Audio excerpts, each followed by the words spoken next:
ඔබේ tooth brush එක එහෙම නැත්නම් දත් බුරුසුව මාරු කරන්න ඕන කුමන අවස්ථාවේද?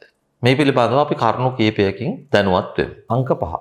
ඔබ බෝවන රෝගයකින් පෙළමින් සිටියා නම් ඒ රෝගය දැන් සුව වෙලා තිබෙනවා නම් දැන් ඔබ දත් බුරුසුව මාරු කළ යුතුයි. ඔබට රෝගය තිබෙන අවස්ථාවේ ඔබ අනිවාර්යයෙන්ම මේ දත් බුරුසුව ඔබ අනෙක් පවුලේ සමාජිකයන්ගේ දත් බුරුසු තියෙන තැනින් ඉවත් කර ගන්න ඕන. ඒක ඔබේ යුතුයකම. මොකද ඔබට බෝවෙන් රෝගයක් තිබෙන අවස්ථාවක දත් බුරුසුව හරහා ඒ විෂ බීජ සංසරණය වීමේ හැකියාවක් තිබෙන රෝගයක් නම් එය පවුලේ අනිත් අයට බෝ වෙන්න ඉතාමත්ම ඉහළින් ඉඩ තිබෙනවා. දත් බුරුසුව අනිත් දත් බුරුසු තමයි එකට තිව්වොත්.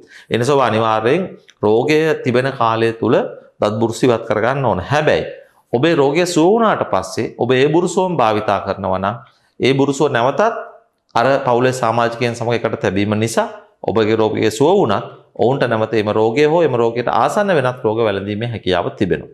එම නිසා ඔබ බෝවන් රෝගයකින් පෙළමින් සිටියා නම් ඒ දිනවල ඔබ භාවිතා කරපු දත් බුරුසුව නැවත භාවිතා කරන්න එපා. ඔබට රෝගය සුව වුණාට පස්සේ අලුත් දත් බුරුසුවකට යන්න. දන්ත ශල්‍ය වෛද්‍ය විද්‍යාව පිළිබඳව මුඛ සෞඛ්‍ය පිළිබඳව දැනුම ඔබට තවදුරටත් ලබා ගැනීමට අවශ්‍ය නම් මෙහි ඩිස්ක්‍රිප්ෂන් එකේ තිබෙන ලින්ක් එක හරහා අපගේ WhatsApp සමූහයට එකතු වන්නට පුළුවන්.